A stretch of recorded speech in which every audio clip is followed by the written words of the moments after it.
ஹரஹர சங்கர ஜெய ஜெய சங்கர பெரியவா திருப்பாதம் சரணம். நமக்கு ஒரு நிலையான வருமானம் வரத்துக்கு, அரசு வேலை கிடைக்கிறதுக்கு, நம்மளோட பிரச்சனை படிப்படியாக குறையிறதுக்கு, கல்வியில் சிறந்து விளங்குறதுக்கு, எந்த விஷயத்தையும் நம்ம ரொம்ப எளிதில் கற்றுக்கிறதுக்கு, தினமும் நாம் கேட்குறதுக்கும் சொல்கிறதுக்கும் ஒரு தமிழ் ஸ்லோகம் இருக்குது. இதை சொன்னாலே மேலே சொன்ன அத்தனை விஷயம் நடக்கும். அது என்ன அப்படிங்கிறத இந்த பதிவில் கொஞ்சம் டீட்டெயிலாக பார்க்கலாம். வாங்க பதிவுக்குள்ளே போகலாம். பொதுவாக நமக்கு ஒரு நிலையான வருமானம் இருந்தது அப்படின்னா எப்படிப்பட்ட பெரிய கடனையும் நம்மளால் அடைச்சிட முடியும், எப்படிப்பட்ட சில பிரச்சனைகளையும் நம்மளால் சமாளிச்சிட முடியும். ஒரு குறிப்பிட்ட பிரச்சனையை சொல்கிறேன். இதை தாண்டி நமக்கு நிறைய பேருக்கு கவர்மெண்ட்டில் வேலை கிடைக்கணும்னு இருக்கும். நிறைய பேர் சரியாக படிக்காமல் இருப்பாங்க, இல்லை நிறைய படிப்பாங்க, அது புரியாமல் இருக்கும். இந்த கல்வி நமக்கு நல்லா சிறந்து வர்றதுக்கு எந்த ஒரு வித்தையையும் நம்ம ரொம்ப எளிதில் கற்றுக்க முடியும். இந்த பதியத்தை பாடுறதால நமக்கு எந்த ஒரு விஷயமும் ரொம்ப எளிதிலே வந்துடும். அப்படிப்பட்ட சரஸ்வதி மீது பாடப்பட்ட ஒரு அருமையான பதிகம் இது. ரொம்ப ரொம்ப சக்தி வாய்ந்தது. இது ஒன்றை வச்சுக்கிட்டே நம்ம உலகத்தில் இருக்கக்கூடிய அத்தனை கலைகளையும் நம்மளால் ஈஸியாக கற்றுக்க முடியும். கல்வி இருந்தாலே உங்களுக்கு தெரியும், எல்லா கவர்மெண்ட் வேலையுமே உங்களுக்கு கல்வி அடிப்படையாக உள்ளது தான். அதுக்கப்புறம் எல்லா வித்தைக்கும் அடிப்படை கல்வி தான். அதனால் உங்களுக்கு கல்வி சிறந்து வர்றது இது ரொம்ப ஒரு மிகப்பெரிய ஒரு வரப்பிரசாதமாக சொல்லப்படுற ஒரு தமிழ் பதிகம். இது உருவான விதமே உங்களுக்கு ஒரு ஆச்சரியமாக இருக்கும். ரொம்ப ரொம்ப ஆச்சரியமான ஒரு சம்பவம். அதையும் நான் சொல்கிறேன், கேட்டுட்டு கடைசியில் மந்திரத்தையும் நான் உங்களுக்கு சொல்கிறேன். நம்மளோட ஆன்மீக குரு, ஒரு சித்த புருஷன், மகான் அப்படி சொல்லலாம். அப்படிப்பட்ட ஒருத்தர் முகலாய மன்னர்கள் இந்தியாவை பெரும் பகுதிகளை ஆட்சி பண்ணிட்டு இருந்த சமயத்தில் நடந்த சம்பவம் இது. அப்போ நமக்கெல்லாம் ரொம்ப பெரிய புண்ணிய ஸ்தலம்னு சொல்லக்கூடிய, இந்த உலகமே அழிஞ்சாலும் அழியாதுன்னு சொல்லக்கூடிய ஒரு பெரிய புண்ணிய ஸ்தலம் அது. இந்த உலகத்தில் எத்தனை யுகங்கள் வந்தாலும், எத்தனை யுகம் வந்துட்டு போனாலும் அழியவே அழியாது அப்படின்னு சொல்லக்கூடிய ஒரு ஸ்தலம் முகலாய மன்னர்களோட கட்டுப்பாட்டில் இருக்குது. இவர் நேராக போய் அந்த அரசனோட அரசபைக்கு போயிடுறார். போயிட்டு என்ன பண்ணுறார் அப்படின்னா, எல்லாமே உங்களோட கட்டுப்பாட்டில் இருந்தாலும் இந்த கோவில் ரொம்ப நாளாக பூட்டி கிடக்கு, இந்த கோவிலை மட்டும் என்கிட்ட நீங்கள் கொடுத்துருங்க, நான் முறைப்படி பூஜை பண்ணி என்ன வழிபாடு பண்ணணுமோ அதை பண்ணிக்கிறேன் அப்படின்னு சொல்லி ஒரு ரெக்வஸ்ட்டாக கேட்குறாரு. பொதுவாக இந்த மாதிரி மகான்கள், சித்த புருஷர்கள் இருக்காங்க இல்லையா, இவங்கெல்லாம் எப்படி இருப்பாங்கன்னா ரொம்ப எளிமையாக இருப்பாங்க.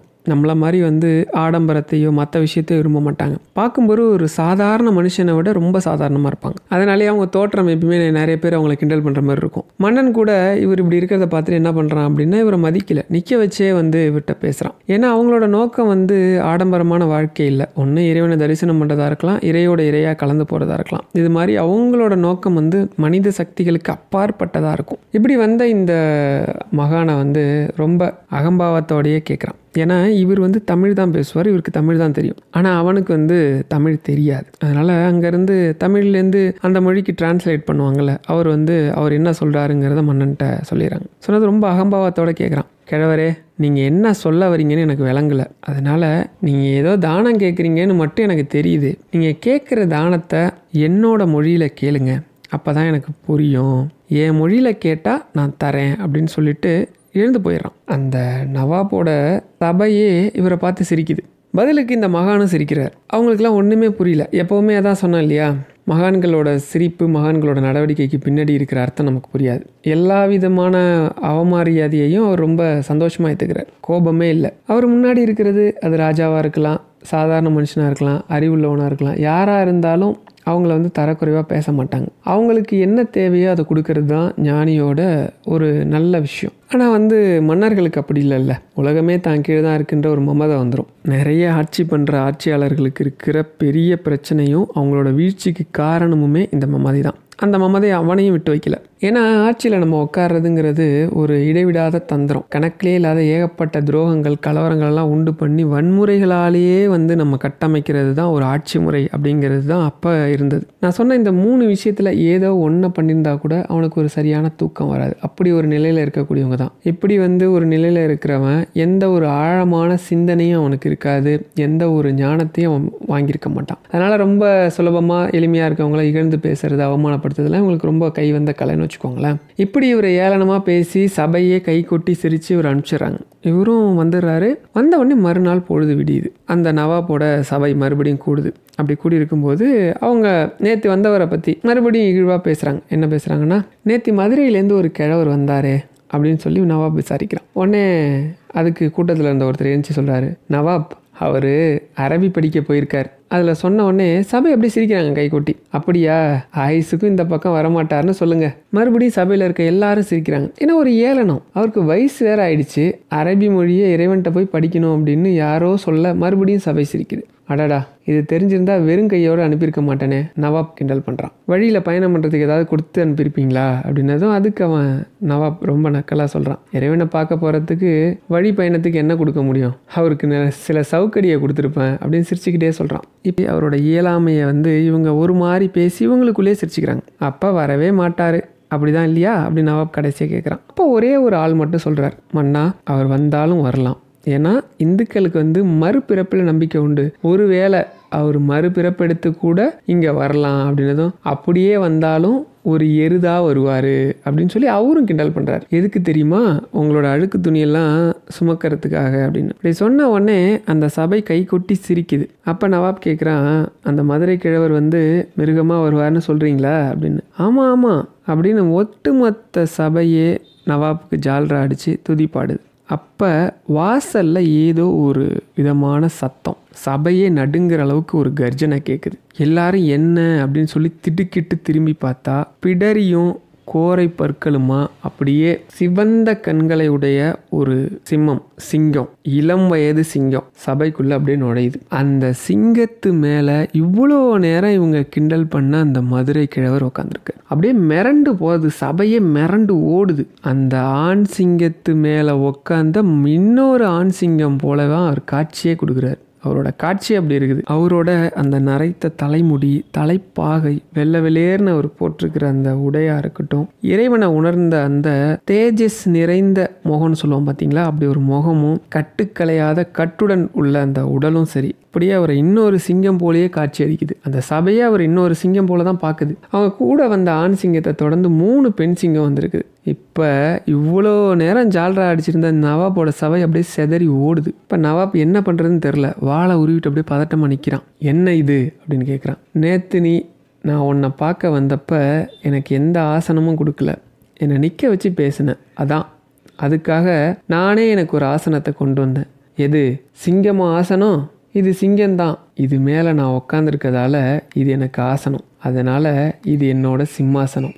நீ உக்காந்துருக்க மாதிரி இது பொம்மை சிம்மம் இல்லை, நிஜ சிம்மம். பொம்மையில் அமர்ந்திருக்கிற நீ ஒரு பொம்மை அப்படின்னு சொல்கிறார். உயிர் மேலே உக்காந்துருக்க நான் ஒரு உயிர். உனக்கு நான் சொல்கிறது புரியுதா அப்படின்னு கேட்குறேன். காலியாக கிடக்கிற மற்ற அந்த நாற்காலிலாம் இருக்கும் இல்லையா, அதில் உட்கார்றதுக்கு கூட வந்த 3 பெண் சிங்கம் ஒன்று தாவி அப்படியே அந்த நாற்காலியில் உட்காந்ததும் நவாப் அப்படியே பயந்து போய் கையில் இருந்த வாழை கீழே போட்டு பயத்தில் அலறான். அதில் ஒரு பெண் சிங்கம் அழகாக போய் நவாப்புக்கு பின்னாடி இருந்து அவனோட ஆசனத்திலே உட்காந்துருது. மற்ற சிங்கம்லாம் அப்படியே அந்த சபையை சுற்றி வந்ததும் சபையே வெறிச்சோடிடுச்சு. இவ்வளோ நேரம் துதிப்பாடின எந்த கூட்டமும் இப்போ அங்கே இல்லை. துதிப்பாடுறவன் எவனுமே கஷ்டம்னு வரும்போது கூட வரமாட்டான். இதை நீங்களும் புரிஞ்சுக்கோங்க. இப்போ அந்த மகான் சொல்கிறார், இங்கே வா அப்படின்னு. அப்படி சொன்ன அடுத்த நிமிஷமே அங்கே இருந்த அத்தனை சிங்கமும் அவரோட காலடியில் அப்படியே ஒரு வளர்ப்பு பிராணி மாதிரி படுத்துக்குது. இப்போ தான் அந்த நவாப்புக்கு உயிரே வருது. பொத்துன்னு அப்படியே அவனோட சிம்மாசனத்துக்கு கீழேயே அவர் காலடிக்கிட்ட உட்காந்துக்கிறான். இப்போ இவ்வளோ நேரம் சபை சிரிச்சுது இல்லையா, இப்போ அந்த ஞானியோட கண் அப்படியே சிரிக்குது, முகம் சிரிக்குது, தாடைகள் சிரிக்குது, காதுகள் சிரிக்குது. இப்படி அவர் அணிஞ்சிருக்க ஒவ்வொரு உடையும் அவர் கழுத்தில் போட்டிருக்க ருத்ராட்சமும் நவாப்பை பார்த்து கேவலமாக ஏளனமாக சிரிக்குது. நவாப் வேற வழியே இல்லாமல் சலாம் பண்ணுறான். நீங்கள் யாருன்னு தெரியாமல் பேசினதுக்கு என்னை முதல்ல மன்னிச்சிருங்க. உங்கள் பெருமையையும் உங்களோட திறமையும் என்னோட சபை ரொம்ப தப்பாக கணக்கு போட்டுட்டாங்க. அதனால் நான் உங்ககிட்ட மறுபடியும் மன்னிப்பு கேட்குறேன் அப்படின்னு சொல்லி மறுபடியும் அவரை சலாம் பண்ணுறான். தயவு செஞ்சு சொல்லுங்கள், இப்போவாச்சும் உங்களுக்கு என்ன வேணும்னு கேளுங்க, அதை நான் கொடுக்குறேன். இப்போ தான் அவர் சொல்கிறார், எனக்கு காசி நகரத்தை உன்னோட ஆளுமையில் வச்சுருக்க, அதில் இருக்க காசி விஸ்வநாதர் ஆலயம் எனக்கு வேணும். அதை திறந்து தினமும் பூஜை நடக்கணும். அதோட மட்டும் இல்லை, கங்கை நதிக்கரையில் மடம் கட்டிக்கிறதுக்கு எங்களுக்கு அனுமதி வேணும் அப்படின்னு சொல்லி முடிக்கிறேன். உடனே இப்போ நவாப் சொல்கிறான், நீங்கள் அதை என் மொழியில் கேட்டால் நான் தான் தரேன்னு நேத்தியே சொன்னனே, நான் இப்போ கூட ஓ மொழியில் தானே பேசிக்கிட்டு இருக்கேன். நீ யார் துணையும் இல்லாமல் எனக்கு பதில் சொல்கிறியே. ஆமாம், நீங்கள் பாரசீகத்தில் பேசுகிறீங்க, உண்மைதான். எப்படி இலக்கண சுத்தமாக எப்படி பேசுகிறீங்க? இது எப்படி சாத்தியமாச்சு உங்களுக்கு? எல்லாம் இறையருள். எந்த இறைவன்? உங்களோட இறைவனா? பொருள் தான் என்னுடையது உன்னுடையது. இறைவன் எல்லாருக்கும் பொதுவானவன். என்னுடைய உன்னுடைய என்று எந்த ஒரு வேறுபாடும் இல்லாதவன் இறைவன் சொல்றார். அப்படிப்பட்ட இறைவனுக்கு முன்னாடி எல்லா மொழிகளும் ஒரு தூசு. உங்களுக்கு ஒரே நாள் ராத்திரியிலேயே இறைவன் பயிற்சி கொடுத்தாரா? ஒரு நொடியில் கொடுத்தார். நீங்க மண்டியிட்டு வேண்டினீர்களா? ஒரே ஒரு கவிதை நூல் சகலகலா வள்ளி மாலைன்ற ஒரு கவிதையை இயற்றின. அந்த கவிதையை வச்சு இறைவன் கிட்ட பிரார்த்தனை பண்ண, அத்தனையும் எனக்கு கொடுத்தான் அப்படின்னு சொல்லி முடிக்கிறார். அவன் அப்படியே மிரண்டு போறான். ஐயனே, நீங்க யாருன்னு தெரியாம உங்ககிட்ட என்னோட மடத்தனத்தால இப்படி ஒரு காரியத்தை பண்ணிட்டேன். காட்டு சிங்கங்களே காலடிப்புல போட்டிருக்க உங்களுக்கு முன்னாடி இந்த நவாப்லாம் ஏமாத்திரம். நீங்க கேட்ட மாதிரியே காசி விஸ்வநாதர் கோயிலை உங்களுக்கே கொடுத்துறேன். அதை என்ன செய்யணும்னு நினைக்கிறீங்களோ நீங்களே செஞ்சுக்கிங்கன்னு சாவி எடுத்து கொடுத்தானோ. இப்படி நவாப் கிட்ட அடைப்பட்டு கிடந்த காசி நகரத்தை மீட்டு காசி விஸ்வநாதர் கோயிலை மறுபடியும் பூஜை ஏற்றின அந்த மகான் யார் அப்படின்னா குமரகுருபரர். அவர் இயற்றின ஒரே ஒரு பாடல் சகலகலா வள்ளி மாலை. இது சரஸ்வதிக்காக பாடப்படுற பாடல். பொதுவா இந்த பாடலை நீங்க சொல்லி வழிபட்டீங்க அப்படின்னா இது எதை கொடுக்கும் அப்படின்னா, உங்களுக்கு அத்தனை விதமான வித்தைகள்னா எல்லாமே கல்வியில வரக்கூடிய அத்தனை விஷயத்தையுமே தன்னாலேயே குரு இல்லாம உங்களுக்கு தன்னறியாமல் வரும்னு சொல்லுவாங்க இல்லையா? குரு பார்க்காமலே வித்தை தன்னால பழகும் அப்படின்னு. அப்படி ஒரு ஆற்றலை கொடுக்கும். இந்த கல்வியில் சிறந்து வந்தாலே உங்களுக்கு தெரியும், அரசு வேலை கிடைச்சிரும். நல்லா படிச்சிருந்தீங்கன்னா நல்ல வேலை கிடைச்சிரும். கஷ்டங்கள் படிப்படியாக குறையும். இதை உங்களால் சொல்ல முடியல அப்படின்னா தினம் கேட்டால் கூட போதும். இதோட ஆற்றல் கேட்க கேட்க நம்மளோட மூளை இதை கிரகிச்சிக்கும். அது தன்னை அறியாமல் செயல்பட ஆரம்பிச்சிடும். இதை நான் உங்களுக்கு இப்போ டிஸ்கிரிப்ஷனில் கொடுக்குறேன். இந்த 10 பாடலையும் நீங்கள் தினமும், இது தமிழ் பதிகம், ஒரு 10 நிமிஷம் தான் ஆகும் படிக்கிறதுக்கு. தினமும் படிங்க. கவர்மெண்ட் வேலை கிடைக்கணும்னு நினைக்கிறவங்க, நல்ல வேலை கிடைக்கணும், கடன்லேருந்து மீளணும்னு நினைக்கிறீங்க அப்படின்னா காலையிலையும் சாயந்தரமும் நேரம் ஒதுக்கி சுத்தபத்தமா படிங்க. இத்தனை நாள் அத்தனை நாள் இத்தனை முறைன்னு எந்த கணக்கும் வேண்டாம். நிச்சயமா சரஸ்வதியோட அருளால அத்தனை வித்தைகளும் கைகூடும். ஹர ஹர சங்கர, ஜெய ஜெய சங்கர.